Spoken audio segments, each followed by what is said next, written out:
కృష్ణా జిల్లా తాడిగడపలోని capital hospitals road ప్రమాదాలకు నిలయంగా మారుతుంది. ఆసుపత్రికి వచ్చే వారి వాహనాలను రోడ్డు ఆక్రమించుకుని నిలిపేస్తూ ఉండటంతో అటుగా వెళ్తున్న పాదచారులు తీవ్ర ఇక్కట్లకు గురవుతున్నారు.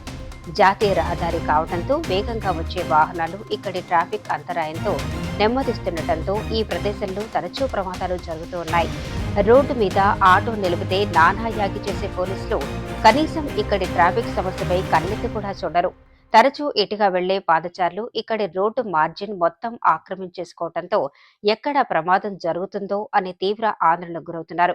మనిషి మృతదేహానికి కూడా విలువ కట్టే కార్పొరేట్ ఆసుపత్రులకు తమ స్వప్రయోజనాల కోసం ప్రజలను ఇబ్బంది పెట్టే హక్కు ఎక్కడుందని సామాన్యులు చర్చించుకుంటున్నారు.